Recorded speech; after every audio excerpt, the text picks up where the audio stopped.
My name's Nick Ryan, joined by Xavier Ellis and Ryan Daniels. It's the mailbag. Let's do it. Okay, let's get straight into it. And we have, they've come in thick and fast with the voice messages. Oh, we like it. I have a dream. Who said that? I have a dream. Martin Luther King. I have a dream that we have a question time just only voice memos. Only voice memos 1 week. Well, we're not far away from it here. We have 7, and we have not listened to any of them. Well, Josh has, but we haven't. Let's roll the first one out. This is Travis. G'day, guys. So, Tigers fan here. And after the weekend, I have a genuine question that is all the more mysterious. How the did Richmond beat Carlton? How the did Carlton lose? I was there live for it, but I still don't get it after seeing the performance the Tigs dished up against the Saints. How the did that happen? Firstly, can I personally ask the question, where was Travis? Because it sounded like he was in a church or at work in a corner of the work office that he's not supposed to be on the phone. He's stuck in to have a shit or something. Yeah, is he in bed with the missus asleep and he's trying to whisper? What's happened there, Travis? Laying next to a little 2-year-old trying to get them to sleep. They're finally sleeping. Hey, over or under? Richmond losing 4 games by over 100. Over. I can see overs. You reckon overs? Yeah. I'll take the over. I think there's... I don't know. I think their over-under was 2.5 for the year. We took the under. You took the over. No, for wins. You took the over, didn't you? Take over. Because you're like, I can't see how a team doesn't win 3 games. Well, I still reckon they're a chance against 2 teams. Well, they're ahead now. They got 1 on the board. I'm ahead of the ledger at the moment. It is amazing. But the answer is no one knows. No one knows. On Brownlow night, we'll be doing that. Oh, yeah, they beat Carlton. No one knows. Yeah, they'll have 3 people on the table, the people who get the 3, 2 and 1, and that'll be it. That's it. Okay, let's go to Nathan. G'day, fellas. There was a lot of negative sort of talk surrounding the Bombers during the week. A lot of us fans were thinking about the rebuild sort of term and what that was going to look like, but after this week, it's clear that we're going to need that no longer. So, it all, up the Bombers, we're winning the flag. And his question after that he submitted is, will the Bombers ever lose again? Who have they got this week again? They'll lose this week. Who is it? Let's have a look. They play Melbourne in Gather-Round in a couple of weeks. The Bombers. So Port Adelaide Thursday. They beat Port, and then they've got... Come on, They got to buy. Oh, well, they can't lose this week.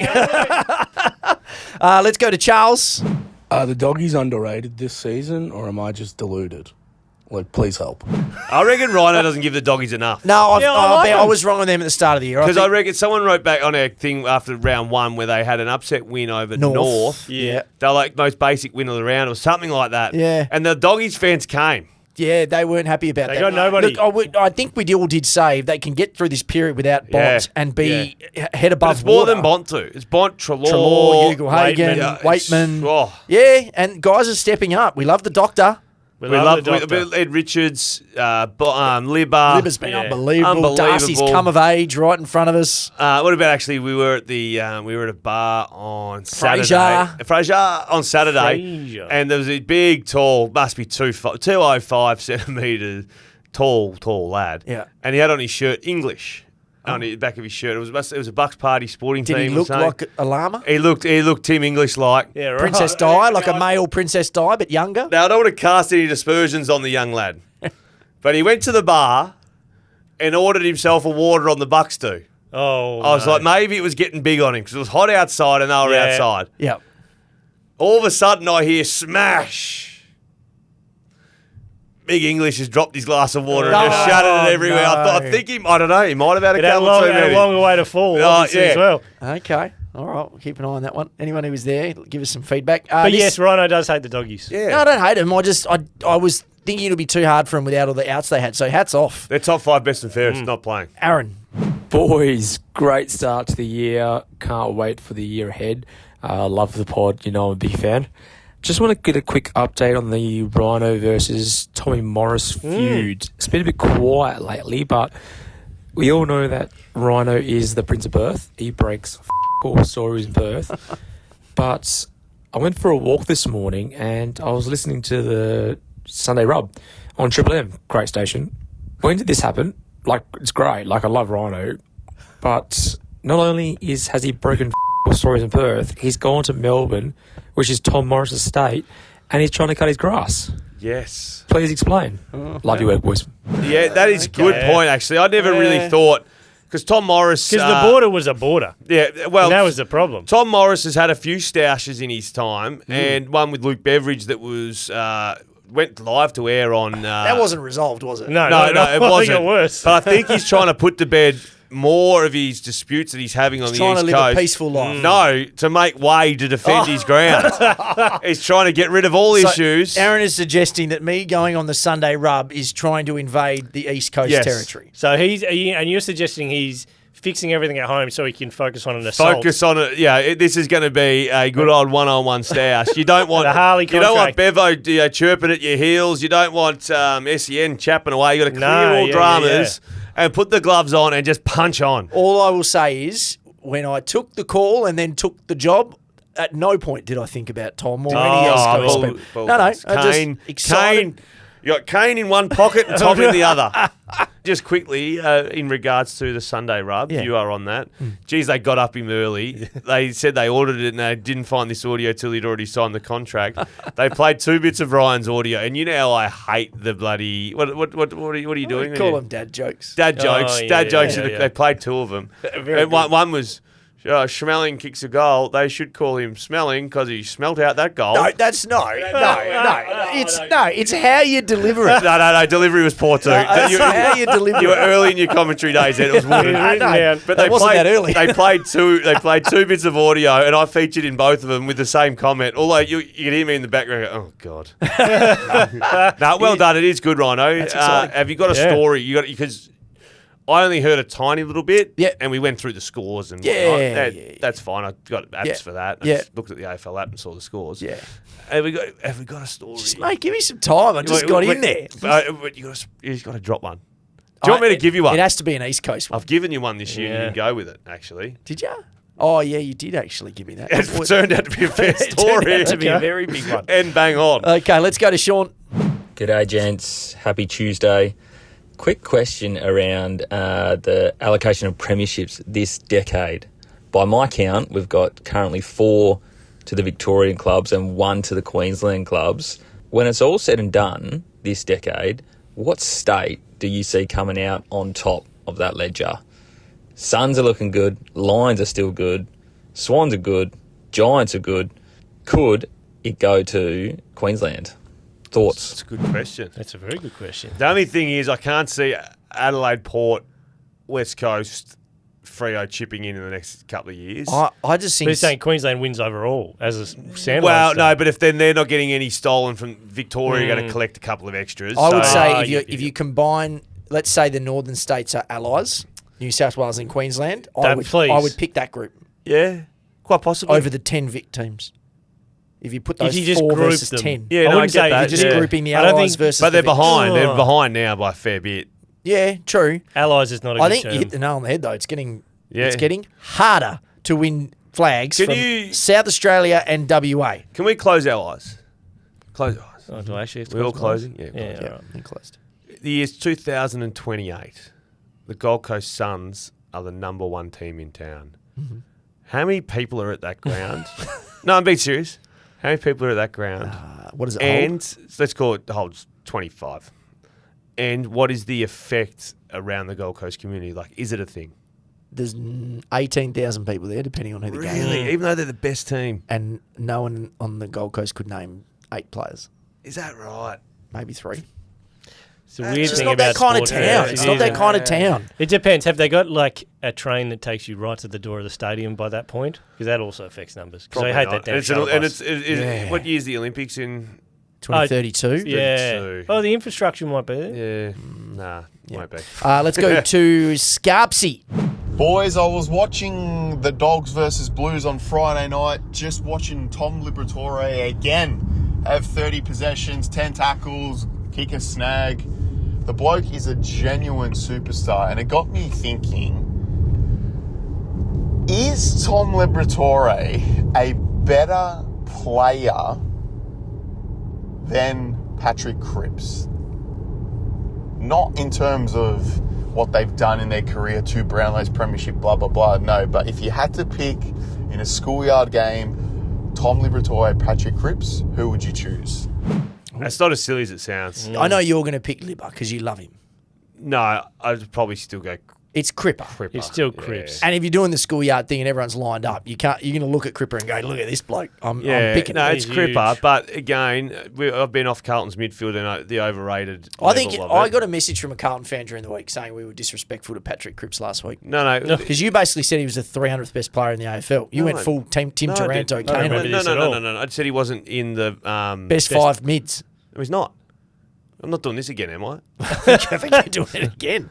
Sam Walsh. Sam Walsh is the one I went after. No, you went after Cripper too. Yeah, but Cripper I said not in the top 5, and I stand by that. But that's fine. That's fine.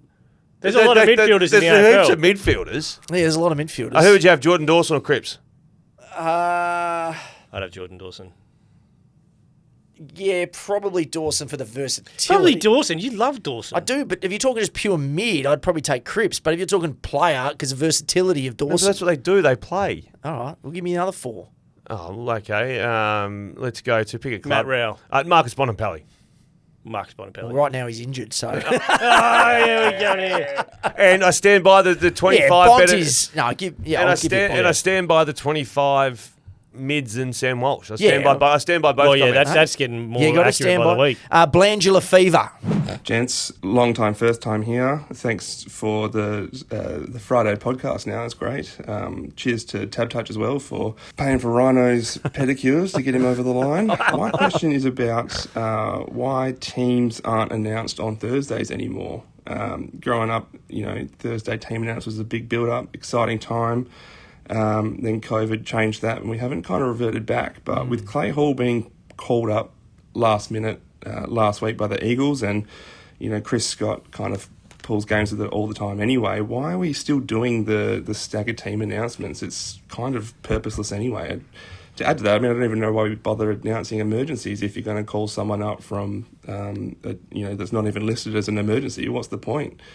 But yeah, it could lead to some more conspiracy stuff around the AFL and their not-for-profit status. Oh, there you go. Glandular fever. I love it. Drive-by. He's right, because before COVID, Thursday would just name all the team. No, Sunday was still squad. Sunday was still squad. It was. Was it? Yep. See, I can understand why the squad. Because Sunday is we were Friday. never named on Sunday. On Friday, it all got firmed up. Is that right? Yep. I think for the so, Sunday yeah. games. So nothing's when I changed. played, that's what happened. So nothing's changed. I don't think so. But I do agree. Just name the team. Name the teams on Thursday, because no one gives the opposition doesn't care which bench player you've picked of the last 3.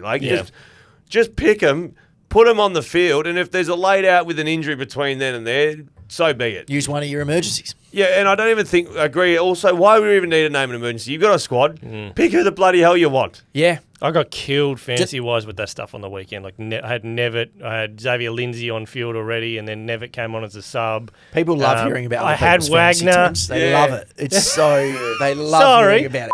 Tell us a bit more. What else happened? What else happened in your fantasy team on the week? So what trades do you think? What trades? Sorry, we're on the wrong one. I'll jump on Selby's.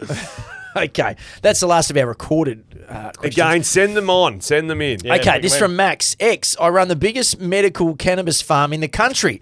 Stop by next time you're in Tassie. I'm sure we can sort out some sort of sponsorship. My uncle used to work there, I reckon. Probably can't supply enough to keep Nick happy, though. Yeah, who wrote that in? That's Max. Max, was there someone with the same last name as mine running some areas of that there? Okay. Let me know. There you go. All right. Because that's where the opioids and stuff are. You should have seen Nick's ears. Oh, maybe it's a different... Nick's ears pricked up like hardcore. So the plan is, marijuana. Nick's already going, boys, I think we should take Hardball Gets to Hobart. It's a wonderful city. We'll put the balaclavas on like it's a Bonnie Blue session, and we're going to go in there and grab a couple of buds. Have you seen those blokes? They got the balaclavas. Yeah, in the line, they're all wearing the balaclavas. Is that right? Rick, Nick, do you now think the Gold Coast have grown the up? Yeah, absolutely. Here we go. Flag favourites along with Adelaide. Okay. Adelaide, Gold Coast Grand Final. Okay. Where Hawthorn? Yeah, they'll make a prelim. All right, before we continue, just quickly, as a proud major sponsor of the Fremantle Football Club, Woodside has accepted the challenge of supporting local footy at all levels, from grassroots to greatness, so it can thrive throughout WA. Woodside, Australia's leading energy company. Ski, High Legends. Been keen to get your thoughts on a rope 5 or 10 players currently played out of position, much like Greg Clark was under Simo. Does this mean top?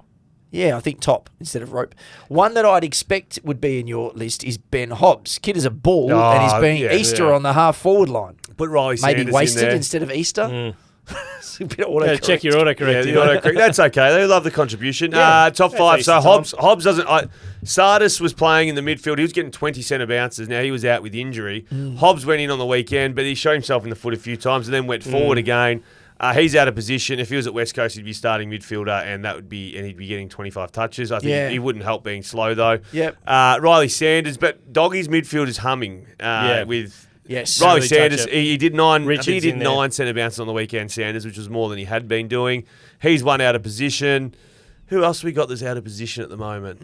What do you think about Max Holmes in terms of where he's playing? You happy now? Yeah, I don't mind Max Holmes. Yeah, you're okay with him being where he needs to be? Yeah, he's an 8 out of 10 in all of them. Yeah. Like, it's not like, he's a fixer in most of them. A lot of the young guys, isn't it? They're just Yeah, trying to it find is. spots for. It is. A lot of those young guys that you just in and then you're trying to find your way to your actual prime position. You know, some of these questions, because we don't like to read them before, sometimes we really should. Yeah. Because we could prepare a list. Sneed Feed. Hey, fellas. Newish listener and Freo fan here. Love the show. 2 questions, R.E. Fremantle. Firstly, do you think Hayden Young is their most important mid? Sarong tends to get the most attention and disposals, with Brayshaw a close second, but it feels like Young is the one who actually does the most damage, both to the scoreboard and hitting players on leads, which so far the others have struggled with, as seen versus Sydney. Secondly, while I'm not panicking yet, considering Freo have played 2 likely top 4/8 opponents, do you think the media in general has been overhyping Fremantle, especially their list? Seems like everyone had them pinned for top 4, which I can understand considering last year, but besides the back line, it feels like less than half of their players are even close to 100 games of experience, or is that not an excuse considering teams like Hawthorn? Cheers. I think the bottom end of their list is not. I think there the bottom yet. end of this is not there yet. It's the same, and they've got once they get those top end guys back, they should. What do we think be about better. Hayden Young? Most important of the 3 Well, mids? we've spoken about it. Yes and no. You just want a good collection. They're of all strong- different, but you don't. The other 2 need him. He does the damage out of the middle. Yeah. But Hayden Young Scoreboard playing damage. won't affect the way that Sarong No, plays. but I think the 3 of them combined are really great. Yeah, it's like Brisbane last year. Like Lockie Neal, you knew what you were going to get. McCluggage did something a bit different. Duncan Dunkley. did something a bit different to that again. And then Will Ashcroft obviously is the next one in. But look, I think Fremantle, and I've said it for years, are a pretty boring side. And I think it's because they don't take risks by foot. It's a lot of lateral, sideways, turn. Whereas Hayden Young has that ability. He does. Yeah. You need more of those guys Yeah, in correct. the team. He at least looks middle. Raheem, very close to Big Pepsi/Tom Green territory here. But can we get a DNA test on Cam McKenzie and Sam Mitchell? Watch a side by side of the 2 of them playing, and they are absolutely identical, right down to the way they drop the ball. Even wears the same number as Sam. So He's suggesting that Cam doesn't McKenzie wear- is Sam Mitchell's He doesn't son. wear 5 though. Warple wears 5, doesn't he? Well, Yes. did Mitch wear a different number at the start? He would, yeah, probably. Yeah, might be something What did he wear then? Yeah, possibly. Cam McKenzie too, by the way. We spoke about his game on the time on Grant. He played. He had Unreal. 30 on the weekend. Played 74 minutes. Yeah, he's a machine. His game time is so low. Yeah, he could be something. Oh, absolutely. We've had this on notice for a few years, right? Yeah, Cam McKenzie's not one. I remember there was talks about trades and what. Cam McKenzie's not a tradable asset. No. Connor Brown. Oh, yeah, he wore 28 first 2 seasons, Mitch. Connor Brown, Yeah, why do Freo's numbers have such big spaces? Oh, like on the back of the jumper. Oh, in the middle, yes. Yeah. So this is your thing. Yeah. Aesthetics. This is the stone bloke You picking. got to look at 11. 11's like the cornerstone for each of them, and you can tell Who's the 11 spacing H? of 11. Yeah, Yeah, he wasn't. Well, he ran it, and he there is a played, bit of yeah. space between the two ones, Right. but it's not. Too much of a gap. You would shorten the gap. I would tighten them up a little. You prefer a smaller yeah, gap. Or at I least- think Max Gawn's always had a pretty balanced 11. Okay. So that's the benchmark. I think Max Gawn's the benchmark. Yeah. Okay. Some of them, I can't remember. I think Brisbane was way too tight. I wasn't think Nash's is pretty good at Hawthorn. Yeah, pretty good that's one, yeah. fairly Nash's good got a space. nice spread. Yeah. Yeah. Steve, love the pod, gents. Who at the Eagles were in the weed tent when they chose Hawks' first and second round picks over Carlton's first and second round picks for the Barras trade? Simply View on your great sponsors Tab Touch showed Hawks have been top 4 favourites since the end of last season. Difference between a top 5 pick and a pick 15 to 20 depending on academy picks. It's not looking great. One team is 4-0, the other is 0-3, and you had a choice. And one has their best player is not playing, or he's been injured. He's playing Curnow. Coleman Middle's not playing. But my argument was also, you're giving them a good player. Oh, yeah, but it was... You're giving them a key defender that will probably be their best defender, So you're going to make them better. You know what I mean? But in return, they're going to make you better next year when you get the picks. Yeah, but you're making them better, so their pick's going to get worse. Yeah, sorry, I know what you're saying. But also, I think they won 13 of their last 16. So there was hope that it was maybe a lightning in a bottle and it wasn't going to be sustainable. Beyond lightning in a bottle. No, they 13 were just of too 16. Like, that's a big trend. My question here and Carlton had beaten one team since whatever scraped in the finals. But is there no one left at West Coast who knows Sam Mitchell? I one conversation with him, and I had no doubt he was going to be a great coach. But I think we may have. Did we all vote which pick we would have taken last year? Did we? I would have taken Cat. Did we do that? We should look back and see if we had that conversation in the trade period. Josh, if you can, I know it's a pain in the ass, but in that section when we were talking about that trade, I'd love to know what we all thought. Because hindsight's a wonderful thing. No, I'm historically down on Carlton, so I'm pretty confident. Yeah, you would have been. And I try and deflect from Hawthorn and play it down. Frank Crinnis, we're 1-2, but I'm willing to put a carton on the line against Xavier that Geelong gets over the 13.5 wins. Will he take it? Of course. And yes, I can monitor this. Geelong Nuff, love the pod. Yeah, love it. Okay, it's Frank Crinnis. And this hurts. I've got a few in my DMs. Slide it into me or whatever. It's confirmed, but you've got to follow up on it. But it does hurt to go against Geelong because I've won so many boxes of beer and cash from Geelong. Yeah. Like, it actually hurts me to go against them, but I'm on. Declan, keyboard warrior here. If my memory serves me correctly, did the Eagles choose the Hawks' future first-round picks over Carlton's? How's that looking at the moment? Yes. Reece, the snap kick in front of goals or angles. Do you three think this skill set has developed from the old international rules games against Ireland in the 2000s? I don't think international rules. Well, no, but Sam Draper didn't play there. Yeah, no, but it works for some. I'm a drop punter from in front. Like, is that because you're a lefty though? Like, lefties tend to be. Well, no, just drop punt. It's just less. Could be that, or is there less room for error with the drop punt? I think because there's more room for error. And the goal face perfectly. The goal face opens with the banana, like it swings and opens the hole. But yeah, I don't know, maybe just because I'm a top 10 all-time accurate shot goal on 50 shots that drop up left from Bino. Zave's going to tee off on this. Bino, why is the waffle starting so late? 4 weeks behind the AFL, 2 weeks behind the VFL, 1 week behind the SANFL. Surely this puts the WA clubs at a disadvantage. He's out. Yeah, you know what my opinion on all this is. It should just be aligned, right? Start at the exact same time as the AFL, and if you need to give another couple of buys in there or whatever, or play an extra round, the waffle needs more footy, not less. I'll give you the hot tip. It needs to be brought up a rung, and I think that by starting it 4 weeks later, the momentum, it should have started in opening round. Started and they've been playing practice matches for weeks. But there was no football here. So if you have to have a couple of weeks off in the middle of the year or something because you run out of games or whatever. Yeah. But they should have launched it in opening round when every Tom, Dick and Harry was watching the NRL for that weekend. Put a couple of big waffle games on that round. I reckon rivalry round or something, yeah. Okay, Jalopez 1996. Out of 10, rate the butter chicken loaded fries at Optus. Not sorry, I had 3 portions. And then he's given us a picture of a toilet. The butter chicken. I haven't had it. I did see a couple of guys eating it on the way onto the ground yesterday. Where do you get them? I don't know. There's a couple of spots. The butter chicken pies have always been a good one. He knows. Right. Yeah, I'm out with the people these days. So the butter chicken fries is a winner. Okay. Jack, just want to call out X for claiming all these Werribee players as being Werribee boys. Most of them are Ovens and Murray Footy League players who spent only 1 year at Werribee. Where is the love for the best country league in the nation? You should know better. You're from there. I'm the biggest advocate for country football. So, does Ovens and Murray cover you? No, I'm a Gippslander. We'd pump the life out of them. Oh, that's why. Back in the that's day, why.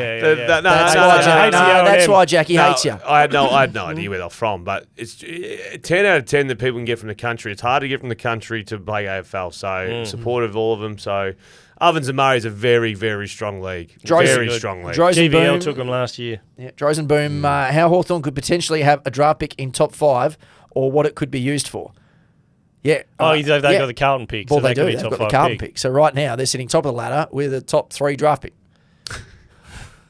Jesus. It's good time. What do they need? It's a good time to be a Hawk. If they had to pick like a horse for a course. Do you trade it? I trade it for a superstar Petrarca. I've said Petrarca for 2 years. Here you go. Would you trade...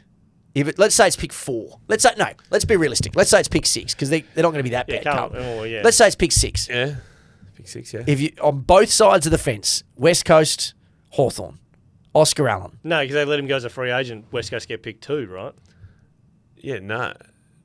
If West Coast, yeah. He's a probably. free But agent. Hawthorn, no. No, don't do it. No.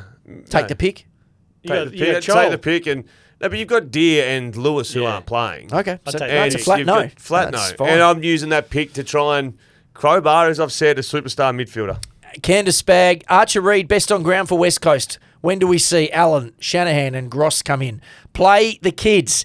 Gross was very good on the weekend. Shanahan's been really good. Bo Allen has been on the verge of a debut. I reckon McQualter his process was, I'm going to pick a best 23 and then I'm going to see where things go. Because Marek wasn't in it and Marek's now in it. Jack Williams wasn't in it. There's 2 that need to stay. Yep. Marek and Archer Reed. That's it. Yeah. The rest of the positions can be a toss-up. Jack Williams I thought was good in moments. He had one touch we spoke about in the call. He had like one touch until he came out and took a mark and kicked a goal. What do you have for the game? He must have gotten better because I thought he he played well. He was nothing. Okay. But there was a stage where Reed, Oscar Allen, and Williams had 5 touches at halftime between them or something. Which is also a problem with the midfield, not so much always the forwards. Archer Reed did look good. Moments, he was. We're in on that. Faz01, does Caleb become the best player in the WA Derby? Well, yeah, he's about to. He's won more. He's $1.10 to get to. I saw Hayes in the toilet at the end after it because he got 4. Yeah. And he's had that mantle for a really long time. I said, mate, it's over. He said, yeah, but Spurry stuffed up the vote. No. Mate, there's a lot of people out on Spurry at the moment. But I did say, I said, you're still good until he wins a 5th. Yeah. Because right now, every time. Because now you're actually going to get mentioned more. I'll give you overs and under 7. Well, he's 24. I'll say the overs. He might win 8 or 9. Yeah. Ex-Jake Peralta. Jake Peralta. Just say X's quickly. on either side. No, it's hard. It's not a real word. At what point does West Coast drop Oz and Duggo and make the Loosh captain? That's Jake Waterman. The Loosh. You make the Loosh captain Mad Monday. That's when the Loosh steps up. No, Oz and Duggo both not going really well, are they? But I think, I don't want to be critical. Like, they're not in the top 100 players in the comp. Yeah. Yeah. Do you know what I mean? Like it's tough all around. It's not like it's tough everywhere. It's not like it's. I don't know. I'm trying to pick a. If Callum Mills was going like an absolute busted ass again, then you start. Oh, hang on, wasn't he a top 15 player there for a while? Like that wasn't them. Do you think they're undroppable? They're not undroppable. They're yes. undroppable. Well, because the players just because of the status. No, but also you'll be shocked by what's going to happen elsewhere down the line too. With the Waffle was good on the weekend, but they're not playing against full strength Waffle teams yet. Mr. Ryan Hunt, dangerous pushes in marking contests. Hands to the ball equals nothing to see here. Thoughts? I'm still a little bit like you to also pushing the back into crowded marking contests. I get is dangerous. Is this what we're talking about? Yeah. But you've got to also be wary that someone is defending you. Yeah. And the least dangerous place for your opponent to be is in congestion. If they get behind you into space, you're in all sorts. So you're always going to be pushed into congestion because you're in amongst a group of people there. It's hard for you to do anything. So the defendant, the forward needs to be wary that you're going to be pushed into congestion. It's been a thing for 100 years. King Cow 91. Oh, we kind of covered this. Is Pat Voss underrated, excluding his goal kicking? Excluding the goal kicking. Yeah, if we're excluding the goal kicking, yes. Kyle McInnes, is Freo's skill well below par, or was it brought down and with the poor skill of the Eagles? It's been below par for 3 games. They really need Hayden Young. He can't kick the ball every time, though. Alex Gardner 1. Hey, boys, absolutely love the pod. Should Melbourne try to get Horse to the club as coach? Don't hate that. Could do worse. Don't hate that. They're going to have a full rebuild. So does Horse want to do 5 years of shit? Probably not. Yeah. Simo, I did mention that. The Tani J. Should the AFL change that time slot? The sun in the eyes plays a massive part in the game. 3 p.m. I'm guessing that was the Derby time slot. Yeah, must be. It was awful. There's a few players who dropped the footy based on that. It's really tough if you're in the crowd too on that side of the ground. It's awful. Yeah. It's awful. It's hot and the sun's in your eyes. Robbo Gray, should we just award Freo the premiership now? Love it. No. We do get a lot of them. Yeah. Are we going to say, righto, Freo right now, 1 and 2, can be 3 and 2, Doggies this week. Yeah, it's going to be tough. Like Doggies. going well. Doggies at home. Yeah, they should win it. They should They win should it. win it. You've just spent the last I'm period talking up the Dogs. But I'm tipping my hat to the Dogs because I thought they could have been easy. So the Dogs come here with nothing to lose. Nothing to lose. They've Yeah. had nothing to lose all year. Again, the pressure's on Freo. All right, so say they lose this week. Do Freo make the finals? Well, you'd have to say that it's less likely than likely because they're 1 and 3. And haven't really played the teams. But it's hard. This early, it's hard to write anyone off. Except, I think there's a few. We're hard right. We've ridden 8 teams off already. I always put a caveat in. They could turn it around. Yeah. But there's a Geelong, Port, Sydney. You don't know if they're good or bad. There's a lot of St teams who Kilda, don't Western look great Bulldogs. this year, isn't there? There's been some really shit games. There's been some 42. really bad games. Nick G has Lee Spur to get the boot as judge. I love Spurry. I need to catch up with you for dinner. He's so well put together. He's a lawyer. Yeah, he's a very intelligent man. Okay, let's go. Conspiracy. Got 2. Hungry Heracross. During the off-season, influencer Zave demanded more money to continue the Hardball Gets podcast. Unfortunately, not fair. Unfortunately, there was no room in the old budget to accommodate Big Pepsi. With Ryan and Nick not wanting to lose the key man keeping them afloat, they took to drastic measures. They sacked the Quick 9 crew, took on the End of the Week podcast themselves, and redistributed the leftover wages to Zave. Hopefully, Zave is throwing Chris and the team some of the many freebies he gets for promoting small businesses. Have you? Well, that's not a conspiracy. It's just fact. It's just fact. He knifed them. No, that's factually incorrect. Do we want to go? Do we want to get in amongst it or just About everything that happened? Yeah, no, no, we don't. okay. Josh is waving. He's waving. Okay. All we can say is that the boys will pop up on the, what's the podcast called that West they'll be Sport? on, The West Josh? Sport. The West Sport pod, which is fantastic. And they're occasionally, they're probably first reserves for the weeks that someone We can't back make that. it. And I was a big listener of the Quick 9 too, so I'm glad that we're Yeah. bobbing up somewhere. Todd, hey guys, hit the music. Hey guys. Although there's plenty of season to play out still, with Carlton 0-3 and Hawthorn 4-0, it's looking like the Eagles choosing to take the Hawks pick might up being an all-time cock-up. However, I suspect they chose not based on a realistic assessment of who would do worse this year, but a desire for damage control. If I'm recalling correctly, the initial offer was for 14 and a future second for Barras and a future third. This was refused and then blown up when the Hawks traded 14 for Carlton's F1 and F2. Then the final trade was Barras plus F4 for Hawks F3 and our choice of F1 and F2. Given that Carlton's F1 and F2 had just been traded for 14, if we had taken Carlton's picks, the deal would effectively have been 14 plus F3 for Barras and F4, a downgrade on the original offer. I suspect that the Eagles chose the Hawthorn picks to avoid people talking about how they essentially got a worse deal than what was initially offered, thinking that at most it would be a difference of a few spots on the ladder. However, on current trajectory, it's shaving up to be around 10 spots difference and makes this an almighty up. Well put.